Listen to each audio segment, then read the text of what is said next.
Hindi pa rin dumalo si dating Pangulong Rodrigo Duterte sa ikalawang araw ng kanyang confirmation of charges sa The Hague, Netherlands. Itinuloy ng prosekusyon ang submission on merits o pagpresenta ng mga basehan kung bakit dapat matuloy sa paglilitis ang mga asunto laban kay Duterte na crimes against humanity. Inilatag ni trial lawyer Edward Jeremy ang sa count 2 at 3 na sakop ang halos 60 pagpatay at tangkang pagpatay mula 2016 hanggang 2018 sa administrasyon ni Duterte. Tinukoy ng prosekusyon ang memo ni Nooy PNP Chief Bato de la Rosa na Oplan Double Barrel para i-neutralize ang mga kriminal na ayon sa isang witness ay nangangahulugang patayin. Tinawag na high-value targets ang 14 sa mga biktima dahil sa pagkakasangkot umano sa drug manufacturing o mga drug syndicates. Naroon daw sila sa isang listahan na tinawag na PRRD list at marami raw sa mga nasa listahan na patay. This list was used by the police in their operations. And if you are in the list, you will be the subject for police operations. And most of the time, the people on the list are killed. So basically, the PRRD list is a dead list. And Mr. Duterte publicly paraded this PRRD list on multiple occasions. Sabi ng prosekusyon, may patagong reward system o pabuya para sa mga pulis sa kada mapapatay nilang high-value target.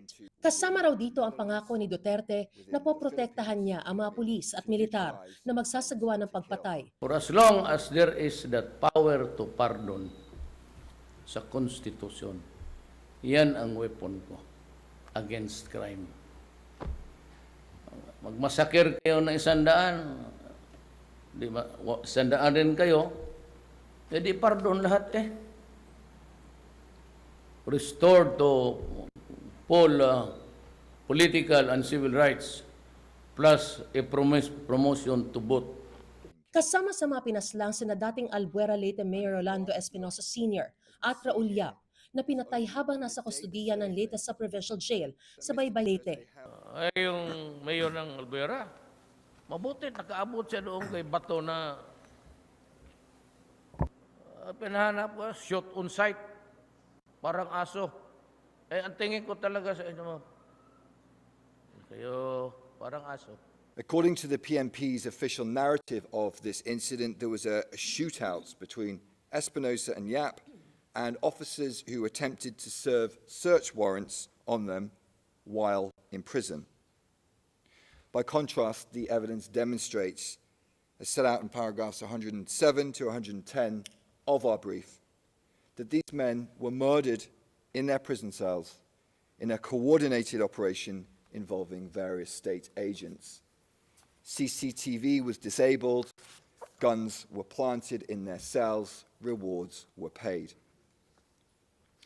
And as we see on the slide now on our screens, tab 48 of our list of materials, both Mr. Espinosa and Mr. Yap were included in the PRRD list. Marami rin daw sa mga pinaslang ay lower-level alleged criminals sa tinawag na barangay clearance operations. Sa ilalim ng count 3, tinukoy ang 43 murder at 3 attempted murder sa pagitan ng July 2016 at September 2018. Ang nakababahala, meron ditong mga menor de edad, gaya ni Kian de los Santos at 2 iba pa. Ipinakita rin si Duterte nang magsalita siya sa Tondo, Maynila noong 2016 kung saan inutusan niya umano ang mga tao na pumatay. Kung anak niya, ikaw ang pumatay. Kung anak niyang adik, kayo ang pumatay para hindi masyado masakit. This is the President of the Philippines, the Commander-in-Chief, the most powerful man in the Philippines. He's pointing directly at the crowd, and he is telling them to kill someone else's child. Kill them, not because they are an alleged drug lord, not even an alleged criminal, but simply because they may have an addiction to drugs.